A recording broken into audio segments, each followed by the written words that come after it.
President Trump has signed an executive order to reclassify marijuana from a Schedule 1 to a Schedule 3 drug. While not making it fully legal, it would ease federal restrictions.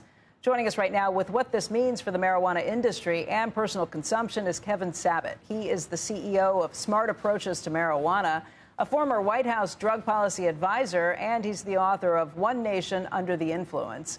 Kevin, first of all, thank you for being here. It's been a while since we've gotten to talk to you. For those who aren't familiar with it, let's go back and talk about you were an advisor in the Obama administration, and I believe, correct me if I'm wrong, I believe when you went into that job, you thought that that marijuana should be legalized, and you changed your mind after you saw more details, saw more research. Is that a correct assumption? Or is that a correct description? Well, I was always a little skeptical of marijuana legalization just because when you look at the data, today's marijuana is so much more harmful than it once was. It's 10 to 30 times stronger. We're talking 99% THC in some cases. It's been genetically bred and altered to increase that. So it's causing things like psychosis now, which it wasn't doing 30 years ago. It's causing violence. It's causing a reduction in IQ. It's causing heart failure, diabetes, stroke. I mean, the things that we're learning on a daily basis, there's been tens of thousands of peer-reviewed studies on marijuana, and it doesn't look good. So, yeah, I'm very skeptical. I'm also skeptical of creating a new industry a la big tobacco that's going to lie to the American people about the harms and encourage youth consumption. I don't think for our country, I don't think we can compete on the global stage if we're stoned all the time. It's not going to be good for us. I tend to agree with your theories on all of this. When I say anything like this on air, I have people come after me on Twitter, on X, and basically say I don't know what I'm talking about, that I need to educate myself. Why don't you tell me what you've learned?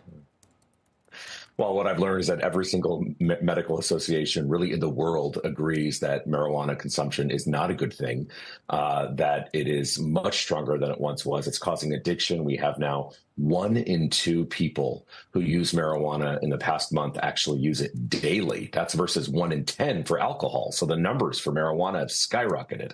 But yeah, I mean, people sort of, they have their own experiences in college or whatnot, and they think that they generalize that. I get that. But that's kind of like saying because I can speed or I've sped on a freeway, we should get rid of speed limits because speed limits don't cause, reckless driving. I mean, it's just the anecdote does not make data. That's not evidence. And the evidence is really clear. Journal of the American Medical Association just last week, basically saying that most people using medical marijuana, it's not really doing anything for them. And actually 30% of them are addicted to marijuana. So it's just the levels of THC we're seeing because the plant has been changed and legalization is promoted, commercialization is really off the charts. And it's worrisome, not just for young people, actually. I think for the population as a whole, when we think about our workforce, we think about our pilots, our doctors, our bus drivers.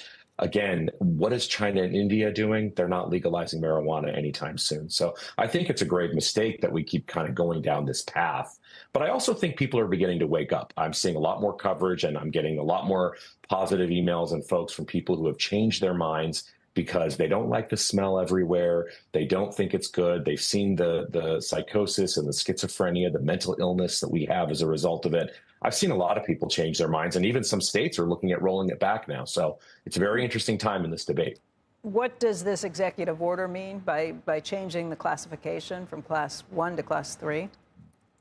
Yeah, it's confusing. Trust me, it's very confusing. It's essentially the executive order directs the attorney general to expedite the process for reclassification. It doesn't actually do anything new. There's already been a process. It started in the last administration, really as a political issue, I think, for the president, President Biden was very against legalization.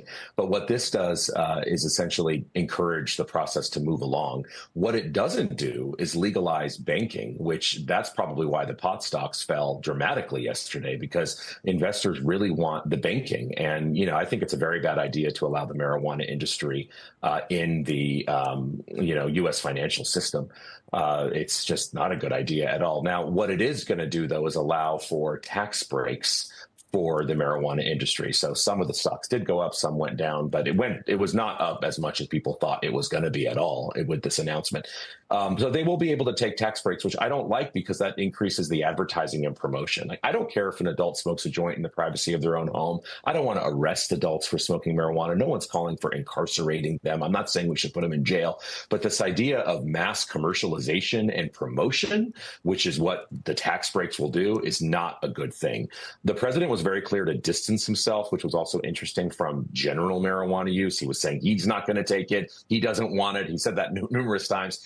RFK, the Secretary of Health and Human Services, emphasized the dangers. The director of NIH emphasized cannabis use disorder. I think there was some ambivalence. Really, this was driven by a few of the president's golf buddies, to be honest with you, many of whom are investors in the marijuana industry. They have an incentive for this to go forward.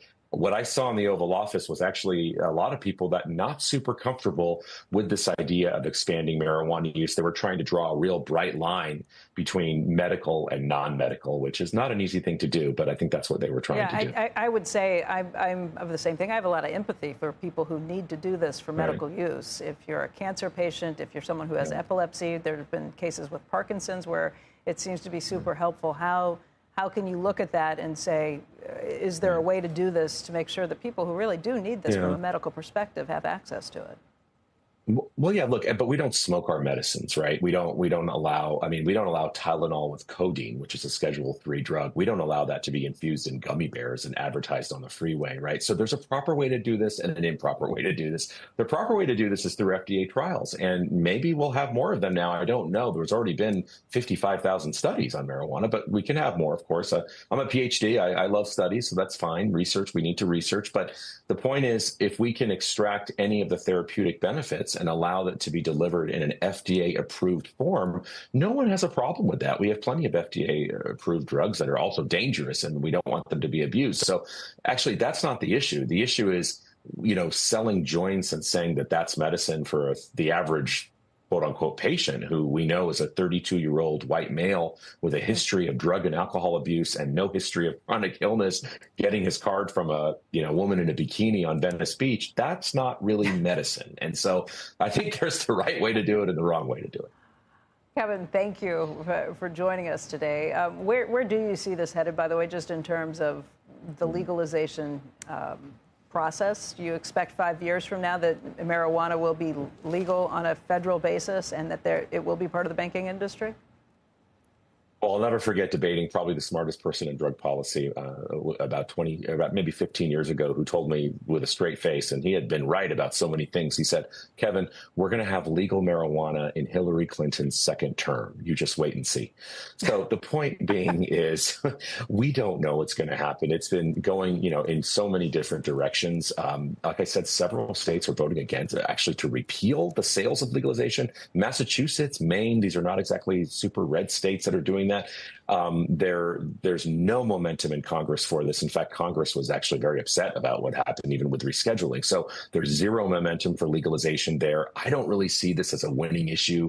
It doesn't drive people to the polls. The president kept talking about 82% of people who want this. But when they find out that, how marijuana is tied to some of these negative health effects, like psychosis, like the other things that alcohol is not tied to, actually, they change their mind. And they're beginning to change their mind in a lot of places. Cambridge, Massachusetts, not exactly a neoconservative bastion, is leading the effort to repeal this in Massachusetts because they don't want to be smelling it everywhere. They don't want it around daycares. They don't want it around, kids. And so I think there's actually already a bit of buyer's remorse, which means it's extremely uncertain, very bumpy road ahead. I would not be betting on legalization anytime soon. We'll see what's going to happen.